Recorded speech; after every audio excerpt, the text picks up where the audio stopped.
తెలంగాణ ప్రభుత్వం ప్రకటించిన అభయహస్తం గ్యారంటీలకు ప్రజాపాలన కార్యక్రమంలో లక్షలాది అప్లికేషన్లు వస్తున్నాయి. సగటున ఒక ఇంటి నుంచి 2 దరఖాస్తులు వస్తుండగా కొత్త రేషన్ కార్డులు, ధరణి సమస్యలపై వినతులు వెల్లువెత్తుతున్నాయి. రాష్ట్రంలో పట్టణాలు, గ్రామాలు కలుపుకొని 3 రోజుల్లోనే 40 లక్షలకు పైగా దరఖాస్తులు వచ్చాయి. ఈ లెక్కన ప్రజాపాలన కార్యక్రమం ముగిసే ఈ నెల 6వ తేదీ నాటికి అప్లికేషన్ల సంఖ్య 1.5 కోటి వరకు చేరే అవకాశం ఉంది. నిన్న ఇవాళ సెలవు దినాలు కావడంతో ప్రస్తుతానికి అప్లికేషన్ల స్వీకరణ ఆగింది. తిరిగి రేపటి నుంచి 6 వరకు గ్రామ, వార్డు సభల్లో అర్హుల నుంచి అప్లికేషన్లు తీసుకోనున్నారు. చివరి 4 రోజుల్లో ప్రజల నుంచి దరఖాస్తులు పెద్ద ఎత్తున వచ్చే అవకాశం ఉన్నందున తగిన చర్యలు తీసుకోవాలని ప్రభుత్వం అధికార యంత్రాంగాన్ని ఆదేశించింది. భారీగా అప్లికేషన్లు వస్తున్నందున ప్రతి దరఖాస్తును కంప్యూటరైజేషన్ చేసే వరకు జాగ్రత్తగా భద్రపరచాలని ఆదేశించింది.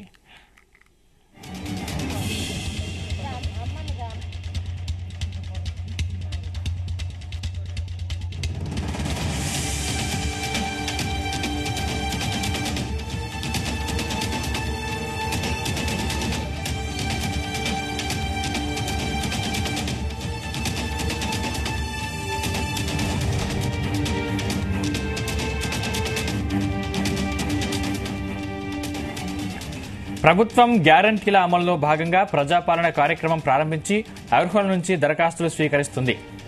అయితే సర్కారు విడుదల చేసిన దరఖాస్తు ఫారంలో కొన్ని అంశాలపై స్పష్టత లేక ఒక కుటుంబంలో 1 కంటే ఎక్కువ దరఖాస్తులు చేస్తున్నారు.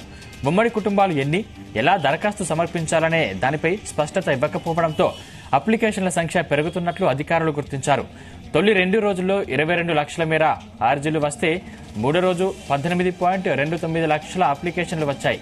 అభయహస్తం గ్యారంటీ దరఖాస్తులో మొత్తం 5 గ్యారంటీలకు అప్లై చేసుకునే అవకాశం కల్పించారు.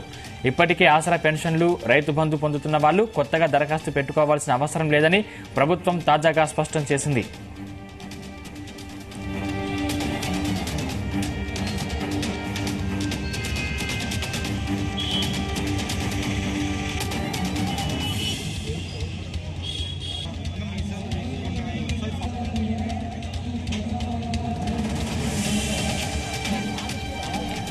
అభయహస్తం దరఖాస్తుకు రేషన్ కార్డు, ఆధార్ కార్డు జత చేయాలని ప్రభుత్వం తెలిపింది. ఒకవేళ రేషన్ కార్డు లేకపోయినా దరఖాస్తు చేసుకోవచ్చని సూచించింది. రేషన్ కార్డు కోసం తెల్ల కాగితంపై అర్జీ పెట్టుకుంటే సరిపోతుందని చెప్పింది. దీంతో గ్యారంటీల దరఖాస్తుతో పాటు రేషన్ కార్డు కోసం పెట్టుకుంటున్న అప్లికేషన్లు కూడా ఎక్కువే ఉంటున్నాయి.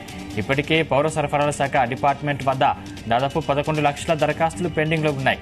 ఇప్పుడు వారితో పాటు అర్హత ఉన్న కొత్త వాళ్లందరూ మళ్లీ వినతుల రూపంలో గ్రామ సభల్లో సమర్పిస్తున్నారు.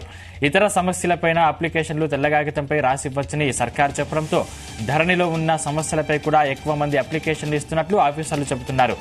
ఇప్పటి వరకు గ్యారంటీ దరఖాస్తులు కాకుండా రేషన్ కార్డు, ధరణితో పాటు ఇతరాత్ర సమస్యలపై 6 లక్షలకు పైగా అప్లికేషన్లు వచ్చాయి.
మహాలక్ష్మి స్కీమ్లో భాగంగా 18 ఏళ్లు నిండిన ప్రతి మహిళకు ప్రతి నెల 2,500 ఆర్థిక సాయం ఇస్తామని కాంగ్రెస్ పార్టీ మేనిఫెస్టోలో ప్రకటించింది.